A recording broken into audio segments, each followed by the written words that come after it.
सबसे तेज। हमारे चैनल को देखने के लिए लाइक करें, शेयर करें और सब्सक्राइब करें। और देखिए आज की ताजा तरीन खबर।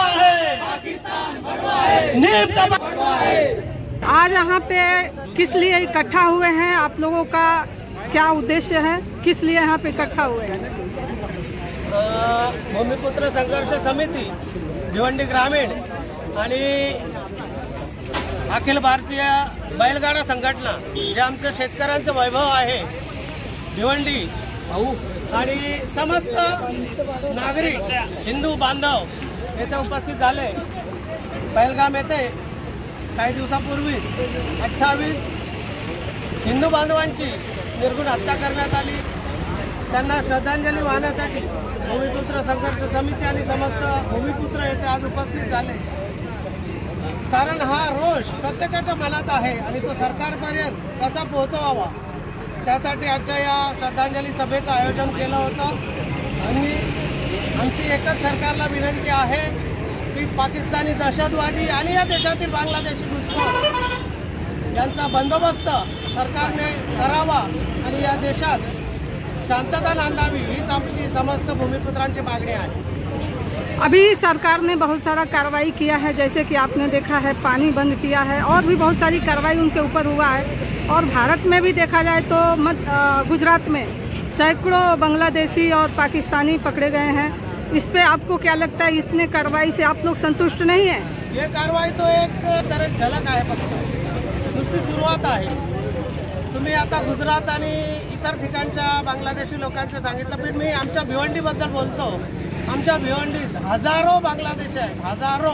भिवंडी ग्रामीणमध्ये मी 1000 बांगलादेशी आज रविवारी काढून दाखवू शकतो पोलिसांना। पण आमची ही मागणी आहे, हे कायदेशीररित्या व्हावं आणि हे पोलिसांमार्फत व्हावं अशी आमची मागणी आहे। कारण हे बांगलादेशी म्हणजे स्लीपर सेल आहेत, हे छुपे दहशतवादी आहेत, त्यांच्यामुळे देश आज अशांत आहे।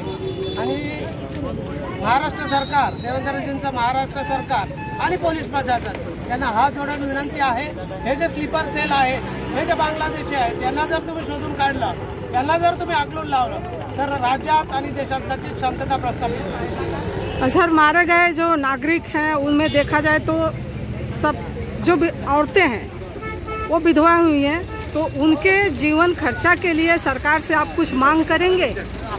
आता परिस्थिती अशी आहे की आपण नुसतं इथं बोलतो, ज्या 28 लोकांचे घरचा करता पुरुष आज स्वर्गवासी झालेला आहे, त्यांची हत्या झालेली आहे, त्यांच्या कुटुंबावर कशा प्रकारची शोककळा पसरली आहे याचा विचार कोण करायचा? आज आपल्या बाजूच्या घरात जर कोण वारलं त्याला आपण मदत करत नाही तर त्यांचं काय होईल? म्हणून सरकारला एकच विनंती आहे की सरकारने त्यांच्या पाठीशी उभे राहावं, त्यांच्या मुलाबाळांचा शालेय शिक्षणाचा, कॉलेजच्या शिक्षणाचा खर्च करावा, त्यांच्या कुटुंबांना आर्थिक मदत द्यावी। कारण या देशातला हिंदू जो आम्ही बहुसंख्य आहोत, आमचा अधिकार आहे, आम्ही टॅक्स भरतो, आम्ही इतर धर्मियांसारखे फुकटे नाही आहेत, आम्हाला फुकट काहीही नको, आम्हाला देशात शांतता हवी आहे। म्हणून सरकारला एकच विनंती आहे, त्या कुटुंबाच्या पाठीशी सरकारने व्यवस्थित ठामपणे उभं राहावं। लोगों को टूरिस्ट गए थे घूमने के लिए, उन्हें मार दिया गया है, इस पे आपकी क्या कहना है? दहशतवाद जो काश्मीरमध्ये थोपवला नसून तो आता आमच्या घरापर्यंत पोहोचलेला आहे।